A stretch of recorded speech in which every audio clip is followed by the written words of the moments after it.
Hello, welcome to my radio and television station, and I'm Katri. Here comes the local news.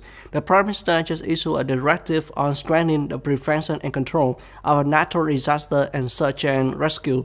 The directive clearly states that in recent years, natural disasters have developed abnormally, causing heavy damage to people and property. With the participation of the whole political system, especially the locality and the initiative of people, disaster prevention and search and rescue have achieved many important results. Damage caused by natural disaster in 2021 is the lowest in many years. However, disaster prevention and search and rescue are limited, especially when natural disaster and complex incidents occur. Directing work, sometimes some places are still passive outward. From the beginning of 2022, natural disasters continue to occur. Therefore, in order to proactively prevent and combat natural disaster and search and rescue, reduce the loss of life and property of people and the state, the Prime Minister requested ministry, units and localities to continue directing and proactively implementing disaster prevention and search and rescue according to state management functions and assigned tasks. The General Department of Taxation set a roadmap by July 1, 2022 to complete 100% of the number of enterprises, organizations, and households doing business across the country to use the electronic invoices. Up to now, more than 800,000 enterprises and business households have used electronic invoices, with the number of invoices received and processed up to over 318 million invoices.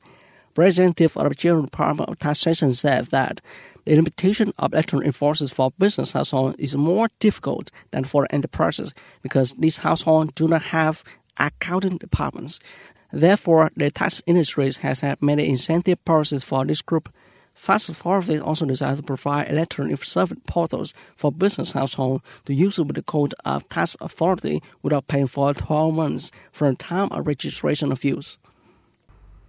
On June 2nd, the Brunei Department of Justice held a training conference for legal reporters in the second quarter of 2022 for more than 100 delegates who are reporters of departments, agencies, and localities in the province.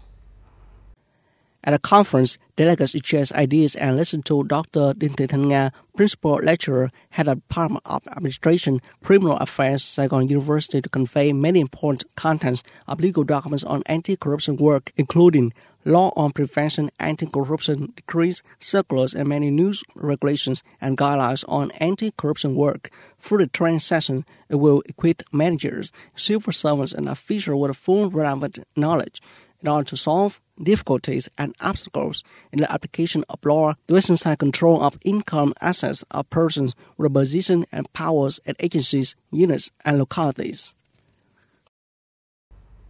According to diplomatic sources, on June 2nd, the ambassador of European Union (EU) approved the last time for a sixth round of sanctions of the bloc against Russia over the conflict in Ukraine.